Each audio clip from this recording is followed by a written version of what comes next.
Bonjour à tous et merci de nous suivre aujourd'hui pour cette interview exclusive que nous accorde aujourd'hui le président de l'Union des forces démocratiques de Guinée. J'ai nommé El Hadj Cellou Dalein Diallo. Il est de retour depuis un petit moment en Guinée et nous avons profité de l'occasion pour venir vers lui pour qu'il nous accorde cette interview exclusive pour la télévision Guinée News.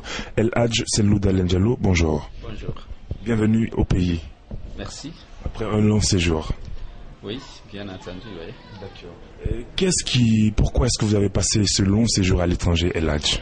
Bon, écoutez, j'étais parti de Conakry d'abord pour deux choses, pour aller recevoir des distinctions qui m'étaient décernées à Lomé par l'Observatoire panafricain de la démocratie et ensuite à Dakar par le MEDES.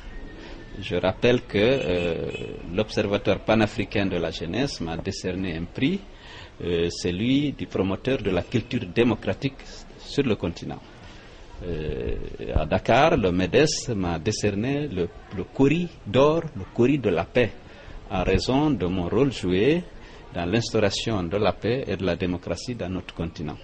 Après ça, je devais continuer ma mission en Europe et aux États-Unis pour remercier les militants, les compatriotes guinéens vivant à l'étranger qui, comme vous le savez, se sont prononcés à hauteur de 77% pour ma candidature et m'ont accordé donc leur suffrage.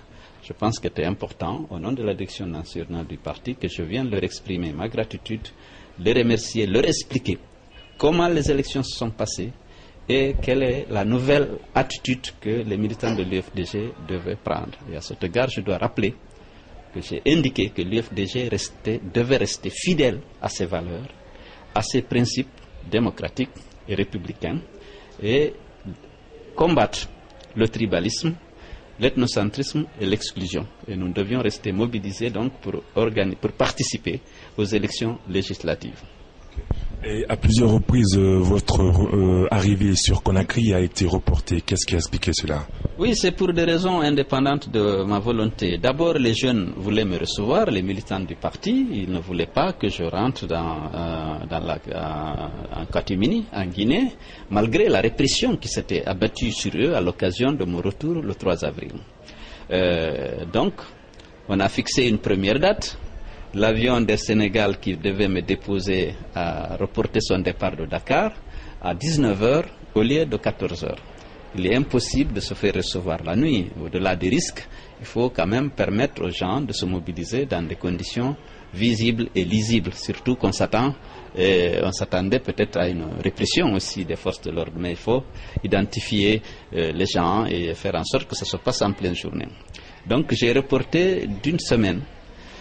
Étant entendu que c'est très difficile d'organiser une réception du leader de l'UFDG et en semaine sans gêner énormément les usagers de la route qui risquent d'avoir vraiment des problèmes inutiles. Donc on a décidé de remettre mon retour à dimanche, le dimanche qui a suivi. Le dimanche qui a suivi, malheureusement, Air Sénégal avait toujours des difficultés au niveau de sa flotte. Air Sénégal nous a dit que le vol prévu le dimanche à 14h aurait lieu lundi matin à la première heure, à 3h du matin. Là, on était embêtés. Est-ce qu'il fallait attendre encore une semaine? Ça allait être trop long. Est-ce qu'il fallait organiser ça le jeudi, avec le risque de pénaliser tous les usagers de la route? Parce que lorsque les militants du parti sortent, c'est sûr que la circulation ne peut pas être fluide. Donc c'est dans cette attente qu'il y a eu l'attentat du 19 août. Et on a dit qu'il faut attendre d'abord pour revenir au pays. Et j'ai attendu quelques semaines. Et entre-temps, j'ai été invité en Afrique de l'Est. Je suis parti là aussi, j'ai rencontré quelques militants de l'UFDG, ressortissants au Mozambique, venus en Tanzanie, au Rwanda. On a vu beaucoup de gens qui ont contribué d'ailleurs au financement de notre campagne. C'était l'occasion pour aussi les remercier. Et puis lorsque je suis revenu à Dakar, j'ai décidé de rentrer. Okay, tout à l'heure, vous parliez de l'attentat du 19 juillet. Vous faites allusion à l'attaque de la résidence du chef de l'État. Comment est-ce que vous avez vécu cette situation depuis là où vous étiez, de l'endroit où vous étiez? On m'a réveillé pour me dire qu'il y avait eu cette attaque de la résidence de M. Alpha Condé. Et naturellement, je me suis exprimé sur la situation j'ai déploré et condamné cet attentat. Au cas où il s'avérait réel, j'ai invité les autorités à constituer une commission d'enquête indépendante et de mener les investigations en toute sérénité pour éviter que cet événement n'impacte sur le tissu social fortement fragilisé par une campagne électorale fortement tribalisée et surtout que ça n'impacte pas sur le processus démocratique. Okay. Avec cet attentat, des membres de l'UFDG ont été pointés du doigt. C'est le cas de Bahouri qui a fui, qui a déserté, qui a été obligé de partir de la Guinée à un certain moment. Comment est-ce que vous analysez ce fait? Écoutez, je suis certain que Bahouri ne peut pas rentrer dans une entreprise comme ça, puisque je vous ai dit tout à l'heure que pendant la campagne que j'ai menée récemment, en allant remercier les gens, j'ai réaffirmé l'attachement de l'UFDG aux valeurs et aux principes républicains. Je n'ai aucun élément qui indique que Bahouri ait pris part à l'organisation d'une telle entreprise que je considère dans tous les cas comme criminelle. Mais il ne faut pas, comme on en a l'habitude en Guinée, et je l'avais dit au cours de mes interviews, qu'on profite de ces occasions-là pour éliminer les adversaires gênants, parce que nous sommes en Guinée, nous avons une histoire, nous avons des traditions fortement ancrées, où on a utilisé souvent le complot pour éliminer des adversaires gênants. Aujourd'hui, l'UFDG est le parti vraiment leader de l'opposition. Nous prenons nos responsabilités, nous condamnons la dictature, l'exclusion, le tribalisme dont se rendent tous les jours coupables le gouvernement. Il ne faut pas qu'on utilise ce complot pour affaiblir et disloquer l'UFDG en lui attribuant des responsabilités dans cet attentat contre la résidence du président. En attendant les résultats que la justice guinéenne a diligentés, est-ce que vous croyez à la thèse du complot que certaines personnes évoquent la plupart du temps? Écoutez, actuellement il y a beaucoup de zones d'ombre. On attend de voir qu'on mette en évidence la réalité du complot. Et là, je n'ai aucun élément pour croire à la thèse du complot. Mais je n'ai aussi pas d'éléments pour dire que c'est absolument faux. Mais pour le moment, on s'interroge, on attend que le gouvernement mette en évidence l'existence d'un complot et identifie, donc, situe les responsabilités. Et nous, ce qu'on sait, c'est que si cela est avéré qu'il y a eu complot, c'est loin de l'UFDG, c'est loin des préoccupations. Nous sommes un parti d'opposition ferme sur le respect de la loi, des principes et des règles républicaines. Nous nous battons pour l'instauration de l'état de droit dans ce pays. Nous utiliserons toutes les opportunités que nous offre la loi pour réagir, pour marquer notre opposition à la violation de notre constitution et du code électoral. Mais nous n'entrons pas dans des entreprises qui sont contraires à ces valeurs de déstabilisation de notre pays. D'accord. Vous êtes rentré récemment sans trompette ni tambour. Est-ce qu'aujourd'hui vous pensez que votre sécurité est garantie? Écoutez, je pense que la sécurité d'aucun Guinéen n'est garantie dans cette pagaille et dans cette insécurité généralisée. Mais lorsque vous êtes leader d'un parti, les militants vous font confiance et se mobilisent derrière vous, vous êtes tenu d'assumer votre responsabilité. Donc je sais que je prends des risques. Vous savez que ma résidence a fait l'objet de beaucoup de visites et personne n'a assumé. Même la visite rendue à mon beau-fils où s'était réfugiée ma famille, où à l'occasion de laquelle visite on a procédé à l'arrestation de mes enfants, de ma famille, on a violenté ma femme, on m'a adressé des injures, personne n'a assumé. Même s'ils ont été déposés à une gendarmerie où ils ont été entendus sur PV et ce domicile a été perquisitionné, mais personne n'assume. Lorsque les gens sont venus à 13h chez moi pour dire aux occupants de la maison qu'on doit comprendre dans cette maison qu'il y a un seul président, c'est Alpha Condé, et là aussi personne n'a assumé. Même Alpha Condé, qui en accordant une interview à Jeune Afrique, a dit que c'était des gens qui venaient faire des revendications par rapport à un partage d'argent, et que ce n'étaient pas des gens qui étaient venus intimider. Alors donc, puisque lorsqu'il y a des visites des militaires en tenue, avec des véhicules de l'armée, identifiés, personne n'assume, On ne peut pas dire qu'on est en sécurité. Mais il y a la responsabilité à assumer. Il y a la confiance du peuple de Guinée à assumer.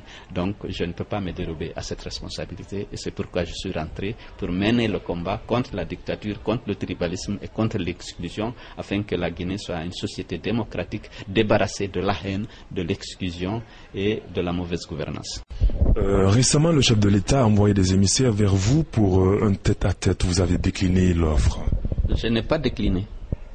J'ai demandé qu'on me donne le temps de consulter ma base. Je suis le premier responsable d'un parti qui a sa discipline. Il y a une semaine, nous avons fait une déclaration pour déplorer la visite rendue à Alpha Condé par un de nos hauts responsables sans en informer le parti ni avant ni après.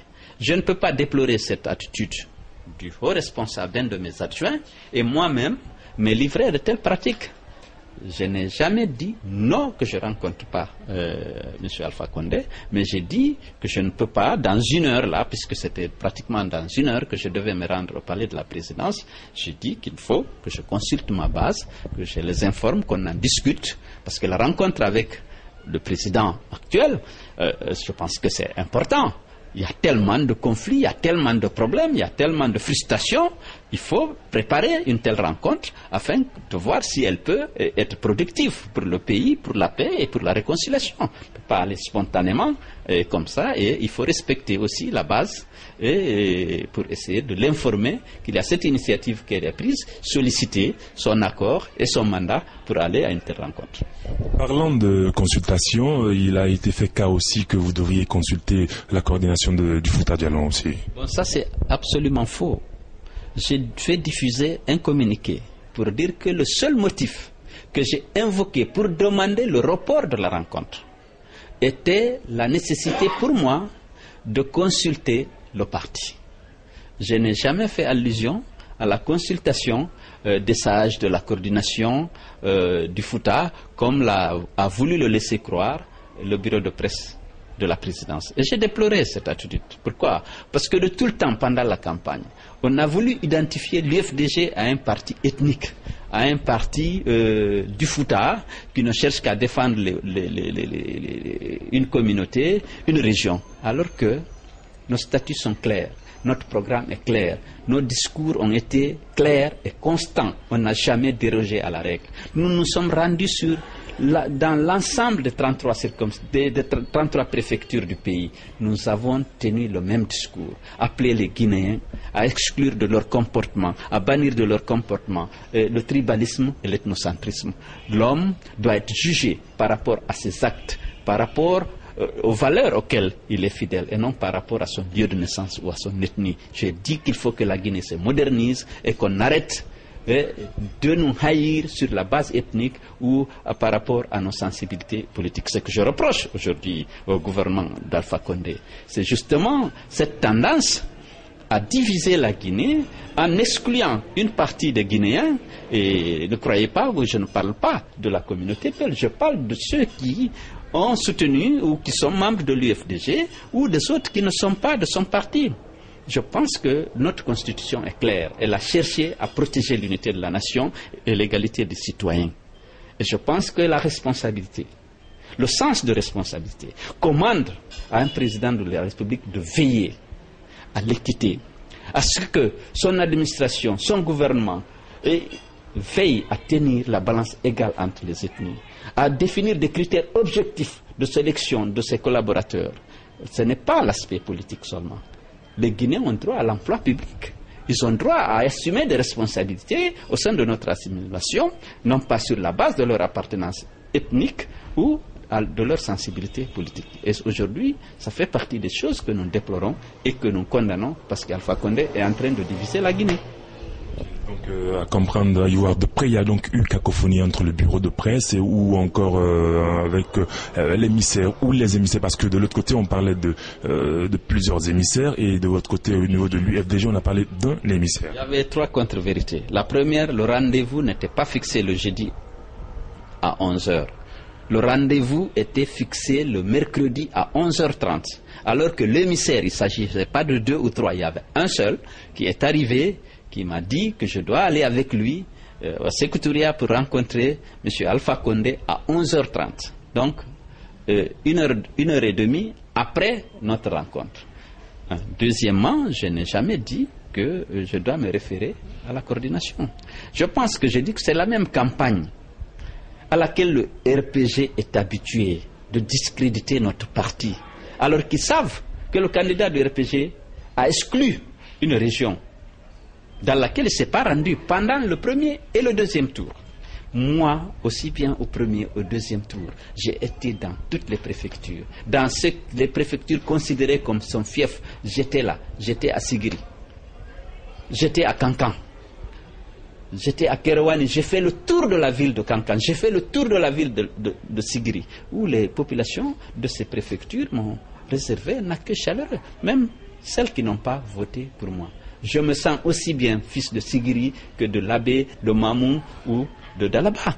Je me sens aussi bien fils de Zérekore que de Koundara, de Forekaria que de Gawal. Je ne suis un Guinéen et fils de ce pays et je l'ai prouvé. Je voulais être le président de tous les Guinéens. J'ai tenu le discours qu'il fallait, j'ai fait la tournée qu'il fallait et personne ne peut me reprocher, ni dans mon discours, ni dans mes attitudes, une tentative quelconque d'exclusion ou de tribalisation du débat politique. Je m'étais élevé, en son temps, fortement contre l'implication des coordinations régionales dans le débat politique. Vous vous souvenez? Lorsqu'on a dit que les 4 coordinations devaient nous rencontrer, Alpha Condé et moi, au siège de la coordination de la Guinée forestière, je m'étais exprimé. J'ai dit que ce n'est pas le rôle de coordination de participer au débat politique. Lorsque la coordination de la Haute-Guinée est venue voir Jean-Marie et Sekouba au moment de la transition pour exiger des choses, faute de quoi telle préfecture, telle circonscription ne participerait pas aux élections, j'ai dit que c'est une faute politique grave. Les coordinations doivent être au-dessus de la mêlée. Les coordinations, par définition, doivent être apolitiques. Parce qu'au sein d'une même région naturelle que couvre une coordination, il y a plusieurs partis, il y a plusieurs candidats. Une coordination ne peut pas prendre part pour un candidat et laisser un autre. Elle est par définition, comme je l'ai dit, apolitique et elle ne peut pas s'impliquer dans le débat politique. Malheureusement, on a vu la coordination de la Folée remercier le président allait remercier des coordinations, leur demander de rester fidèles. On a vu des coordinations s'engager à soutenir M. Alpha Condé pour qu'il gagne les élections législatives. Ce n'est pas bon. Les coordinations doivent être un recours. Si au niveau des partis politiques il y a des contentieux, il y a des tensions, pour qu'elles procèdent à l'apaisement. Et pour qu'elles puissent être efficaces dans cette mission, il faut qu'elles soient crédibles et qu'elles soient au-dessus de la mêlée. Il ne faut pas mélanger les rôles, ce n'est pas bon. Nous sommes dans un pays qui est devenu très fragile, notamment en fonction de la tribalisation du débat politique. Il faut qu'il y ait des recours crédibles, indépendants, neutres et impartiaux. Sans quoi, nous n'avons pas de recours. Si tout le monde veut faire la politique, prendre part pour un candidat et un autre, nous risquons de... Seule la communauté internationale sera le recours et ce serait dommage pour la Guinée. Avant de venir à la vie de votre parti, les Guinéens aimeraient savoir qui est cet émissaire qui est venu vers vous pour dire que le président demandait à vous rencontrer. Écoutez, si le bureau de presse n'avait pas mis cette démarche sur la place publique, je n'en aurais pas parlé. Parce que pour que certaines choses soient efficaces, je pense que les responsables, lorsqu'on est responsable, on doit faire preuve de responsabilité. Je ne souhaite pas, moi, ici, révéler publiquement le nom de cet émissaire. D'accord. Nous revenons à la vie de l'UFDG, votre parti. Ces temps-ci, on nous parle d'un malaise au sein de votre formation politique. Récemment, vous faisiez cas de la rencontre du président de la République avec un cadre de votre parti sans l'aval du parti. Je parle de Saliou Bella qui a été reçu par le président. Alpha Condé, on nous parle aussi du torchon qui brûlerait entre Baouri et vous. Qu'en est-il réellement? Ou encore une affaire de 14 milliards de nos francs qui serait à la base de la déstabilisation de l'UFDG. Bon, je n'ai pas encore appris, je n'ai pas entendu parler de cette affaire de 14 milliards. Bon, je ne sais pas de quoi il s'agit. Ce que je peux dire, c'est que l'UFDG est plus uni et plus déterminé que jamais. Vous l'avez vu depuis ma rentrée. Comment les gens se mobilisaient sous la pluie pendant le mois de Carême. Nos militants et sympathisants étaient là, derrière le parti, derrière leur président. Après le revers qu'on a eu à la suite de l'élection présidentielle, dans le débat, il peut y avoir des malentendus. Qu'on essaie de situer les responsabilités là où elle est ou là où elle n'est pas. Il y a quelques petites divergences, mais qui ne mettent pas en cause la cohésion et l'unité de la direction du parti. Aujourd'hui, j'ai rencontré Bahouri à Paris. On a discuté, comme je l'ai dit dans une interview que j'ai accordée après à un site guinéen, qu'il y avait quelques divergences, quelques malentendus par rapport à des stratégies, par rapport à mettre en œuvre, par rapport à... Il y a des questions d'intendance, de préscience à l'intérieur du parti, mais je pense que le parti a des statuts, le parti a un programme, le parti a un règlement intérieur. Nous avons tous réaffirmé notre attachement à ces documents, à ces textes fondamentaux de l'UFDG. Et je pense que c'est autour de ça qu'on doit se réunir et c'est autour de ça qu'on doit diriger le parti. Et à cet égard, on a dit qu'on était d'accord et je pense que les malentendus, ça peut arriver dans toute organisation aussi importante que l'UFDG, mais je pense aujourd'hui qu'il n'y a pas de malentendus et que la direction du parti va continuer à accomplir la mission que les militants lui ont confiée.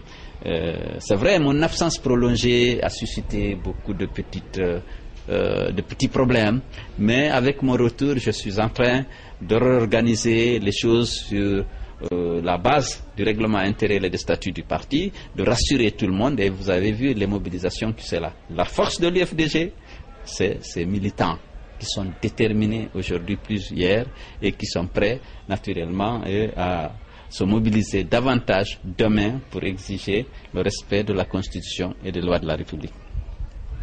À quand le retour de Bahouri au pays?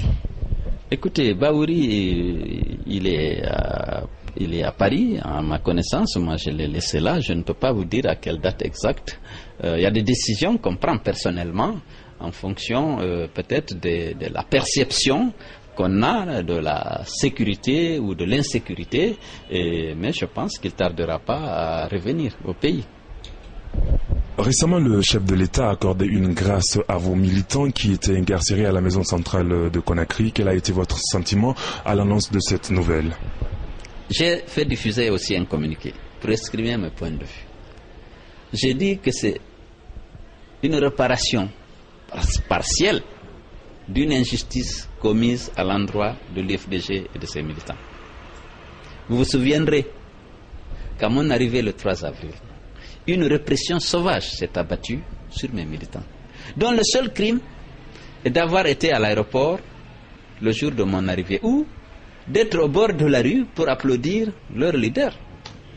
C'était une grande déception pour moi que Alpha Condé, qui sous Conté, sous Dadis ou Sekouba, se faisait accueillir par ses militants et se faisait conduire chez lui sans que aucune force de l'ordre ne perturbe ses réceptions. Il y a des moments où j'étais au gouvernement, il revenait ici. Moi, après avoir posé les actes que j'ai posés pour la paix et l'unité de ce pays, en mettant l'intérêt de la nation au-dessus de mes intérêts personnels, vous savez que j'ai des militants pour protester, pour occuper la rue. Personne ne peut le contester à Conakry comme à l'intérieur. J'ai pris la décision, malgré tous les doutes, malgré même les preuves que j'avais, qu'il y a eu fraude, d'accepter les résultats proclamés par la Cour suprême, faisant de Alpha Condé le vainqueur de l'élection présidentielle. La communauté internationale a salué mon attitude. J'ai reçu des distinctions et des prix. J'ai été accueilli partout, félicité et respecté. Je rentre dans mon pays après avoir laissé Alpha Condé en tant qu'opposant les 100 jours sans rien dire, en m'imposant une obligation de réserve. Je rentre, on m'accueille avec des balles réelles parce qu'il a donné des instructions de tirer sur les gens. On a tué Zakaria Diallo. On a blessé 8 personnes par balle. On arrête les gens à 11h, 10h, 11h, ceux qui étaient là. Des hauts responsables du parti, comme la présidente de Matam, la présidente de Dixine, Mme Yari Biriki, qui est membre de la direction nationale du parti.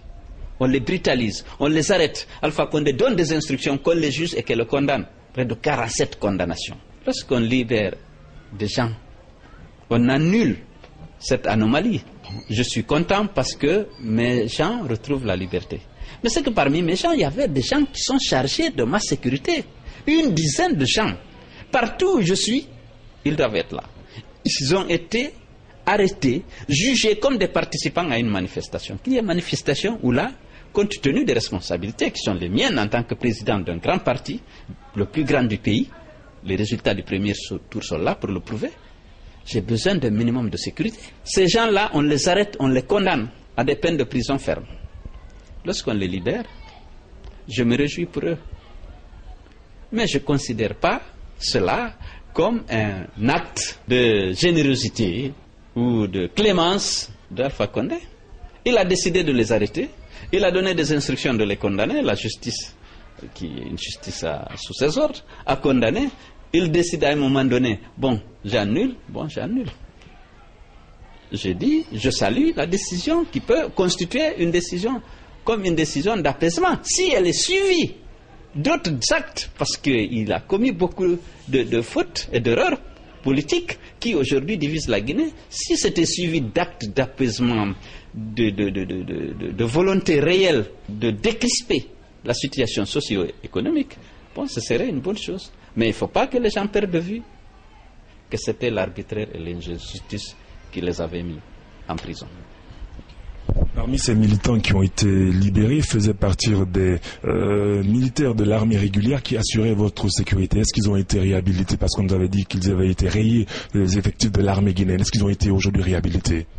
Écoutez, pas à ma connaissance. Là aussi, moi j'étais aux États-Unis. Lorsque j'ai appris qu'Alpha a décidé de les rayer des effectifs de l'armée. Ces jeunes ont été affectés à ma protection par le gouvernement de la transition. À la fin de la transition, aucun papier, aucun coup de téléphone les rappelant n'a été reçu. Ils ont continué à assurer même la sécurité de ma maison lorsque j'étais absent. Ils n'étaient pas 3, ils étaient 8. Il faut le dire maintenant. À l'aéroport, ils étaient 8, ils étaient dans une pick-up. Mais lorsque le gouverneur a appelé les gens, il y a 3 qui ont répondu, les autres ne sont pas venus. Ceux qui sont venus ont été arrêtés, condamnés, déshabillés, c'est-à-dire rayés des effectifs de l'armée. Là, cette injustice, cet arbitraire n'a pas encore été réparé parce qu'ils ne sont plus militaires. Or, ils étaient en mission de l'armée. Moi, je ne peux pas utiliser le service des militaires sans que ça ne soit l'accord ou des instructions données par les corps auxquels ils appartiennent. Mais aujourd'hui, ils ont perdu leur carrière par la haine. C'est pas juste. Voilà, la chose là, cette injustice persiste. Mais ce qui est aujourd'hui révoltant, c'est que jusqu'à présent, pour le cas de Zakaria, le gouvernement refuse qu'une enquête soit ouverte. Il refuse même de prendre le dossier, la plainte constituée, formulée par la famille de Zakaria, parce que la justice a reçu des instructions de ne pas prendre la plainte. Dans quel pays on est? Je ne sais pas. C'est la haine et l'arbitraire qui inspirent et qui guident malheureusement ce gouvernement. Et c'est ça le problème. C'est ça le problème aujourd'hui. Les gens sont choqués. La réconciliation, c'est dans le cœur. Lorsque vous avez de l'espoir, lorsque vous avez confiance, même si la misère est à votre porte, vous pouvez admettre, accepter des choses en disant que c'est pour demain, ça va changer. Parce qu'on ne peut pas faire changer tout en même temps. On n'a pas reproché à Alpha Condé de n'avoir pas donné du courant jusqu'à présent. Il y a des problèmes structurels dont la résolution demande du temps, de l'argent, de l'expertise. Mais quand même, le respect de la dignité de l'autre, le sens du partage, l'équité, la justice, ça c'est des signaux qu'il aurait pu donner. Malheureusement, constatez, c'est l'arbitraire, la dissolution des conseils communaux, dont les membres n'ont pas voulu faire du zèle parfois ou n'ont pas voulu le soutenir pendant l'élection présidentielle et qui ne peuvent pas, sur lesquels ne peuvent pas compter pour organiser la fraude qu'ils veulent organiser à l'occasion des élections législatives. Ces gens-là ont été démis, ils sont élus comme lui, en violation flagrante du code des collectivités. Est-ce qu'on va continuer à vivre comme ça dans l'arbitraire? J'ai dit qu'on s'est battu ces dernières années pour l'avènement d'une société juste, d'une société où les droits des citoyens sont respectés, où leur dignité est respectée. Des gens ont donné leur vie au pont du 8 novembre, au stade du 28 septembre. Comme je ne le dis pas pour que Cellou, Alpha, Sidi Aoukiati soit président, mais pour que la Guinée soit une Guinée solidaire, fraternelle, où le droit de chacun est respecté, où il y a la fraternité entre les fils et les filles de ce pays. Ce pays, c'est Dieu qui l'a donné à toutes les communautés. Chacun de nous est citoyen de ce pays. Il faut que le droit de certains soit. S'il n'y a pas ça, il n'y aura pas la paix, il n'y aura pas la réconciliation. C'est ça le problème. Les gens, les manifestations des années passées, 2007, 2009, nous exigeons la démocratie, nous exigeons la bonne gouvernance, nous exigeons le respect de la dignité des citoyens. Ils ont malmené l'unité nationale pendant la campagne. Nous pensions qu'une fois installé en tant que président de la République, le professeur de droit qu'il est allait tenir un discours d'apaisement, rassurant, suscitant l'espoir chez chaque citoyen et la confiance de toutes les composantes politiques, ethniques de la nation, pour qu'on aille maintenant vers le développement, pour qu'on élimine la haine et les règlements de compte des pratiques de nos gouvernements. Malheureusement, qu'est-ce que nous constatons?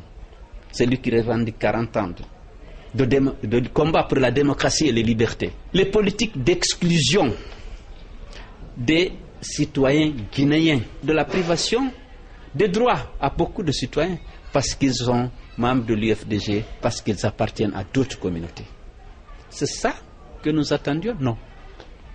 Nous attendions une politique crédible de réconciliation, des actes et des discours qui vont dans le sens de la restauration de la confiance entre les composantes ethniques de notre pays, entre les citoyens et le gouvernement.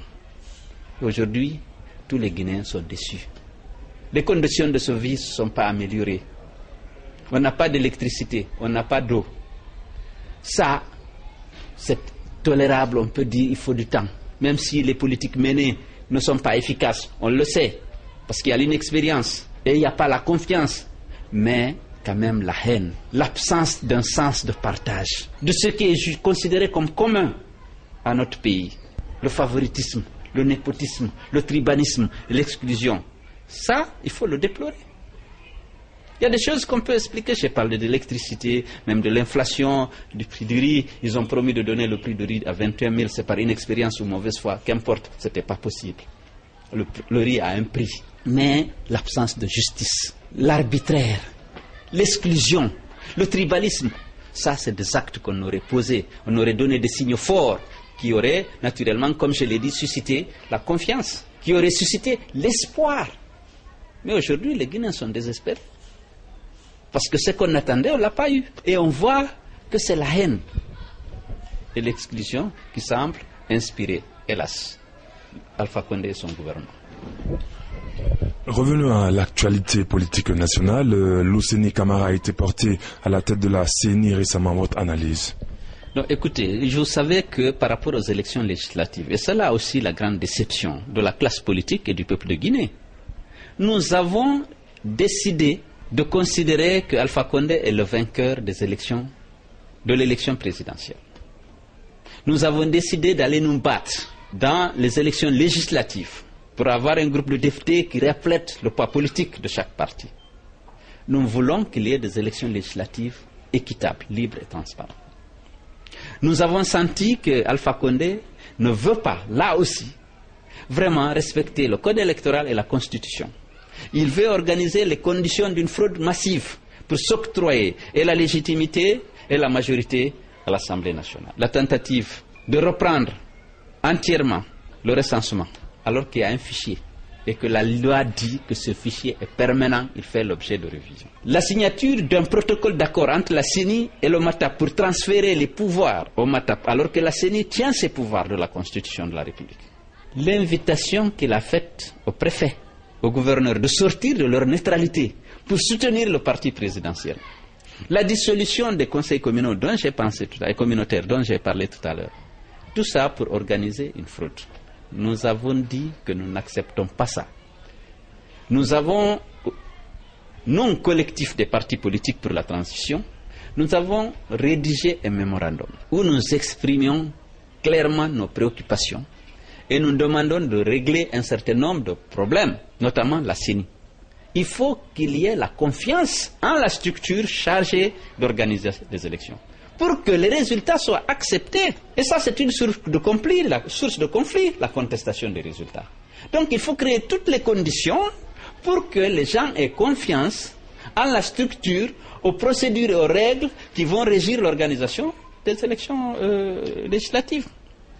J'ai déjà rappelé les actes qu'il a posés. De transférer les prérogatives de la CENI au MATAP, d'organiser, d'élire les responsables communaux et communautaires qui ne lui seraient pas favorables, de demander au préfet dont la neutralité est requise dans l'organisation des élections. C'est une fois qu'il ne vote pas, mais il ne doit pas faire campagne. Ça, la neutralité et l'impartialité de l'administration dans toute élection équitable et de rigueur. Et jusqu'à présent, même s'il y a eu des dérapages par rapport à ça, la règle a été ça. On a dit que les préfets, les gouverneurs ne doivent pas faire campagne pour un parti, pour un autre. Donc aujourd'hui, nous avons des propositions par rapport à la CENI. Il faut que la CENI soit crédible. Et pour ça, nous avons fait des propositions. Nous acceptons bien entendu. On a considéré comme un événement la nomination, la désignation de l'UCENI. L'UCENI est une personne contestée, non pas par l'opposition, par nous tous, au point que pendant la transition, on a dû importer, comme on le dit, un président de la CENI. Si on veut le consensus, il faut qu'on trouve une personne au-dessus de tout soupçon pour diriger cette institution dans laquelle les pouvoirs du président de la CENI sont exorbitants. On ne peut pas prendre un militant avéré de l'UFDG, tout le monde l'a vu fêter à la télévision, la victoire du RPG. On ne peut pas accepter ça. Et on l'a dit. Mais, malgré l'ouverture au dialogue que semblait recommander Alpha Condé, aujourd'hui on constate que le gouvernement, au nom du protocole d'accord signé avec la CENI, et le gouvernement est en train d'avancer dans l'organisation du recensement. Ils ont fait importer les 2050 kits qui sont programmés pour le recensement. Ils ont recruté les gens pour faire le recensement. Ils sont en train de les former. Ils ont attribué le marché de la révision, tout seul, sans les partis politiques, à une société sud-africaine et à une Waymark et à une société guinéenne, Sabari Technologies, dont on connaît les dirigeants et même les propriétaires qui sont des gens du RPG. Monsieur Khan était le représentant du RPG à la commission technique de la CENI. C'est pour lui, Sabari Technologies. On leur confie la mission de procéder à la révision sans associer les partis. J'ai dit, si on n'a pas confiance, on ne va pas accepter. Parce que j'ai dit, ça c'est des sources de conflit. Et les partis politiques, les 19, en tout cas, du collectif, nous ne manquerons pas d'organiser des manifestations publiques, meetings, marches dans la rue pour nous opposer. On ne va pas attendre que les résultats soient là pour les contester. On va faire en sorte que les conditions d'un scrutin équitable soient réunies pour que notre pays, le suffrage des Guinéens, puisse être respecté. Et là, vous avez suivi aujourd'hui, je l'ai dit haut et fort, nous avons diffusé un communiqué dans lequel le collectif invite ses militants et sympathisants ainsi que tous les démocrates guinéens à rester mobilisés pour s'opposer par tous les moyens légaux, y compris la rue, les meetings, les manifestations publiques de toutes sortes, et à la violation par l'État et la CENI des dispositions de la Constitution et du Code électoral. Restons toujours avec les législatives, dont d'ailleurs nous ne connaissons jusqu'ici pas la date. Une nouvelle alliance dénommée ADP, dont Jean-Marie Doré et Lansana Kouyaté sont des figures de proue, a vu le jour récemment. Une alliance de trop? Oui, je pense qu'ils auraient pu peut-être s'associer à nous, dans la mesure où, ce que je sache, ils veulent que le code électoral soit respecté et qu'on organise dans notre pays des élections législatives équitables, libres et transparentes.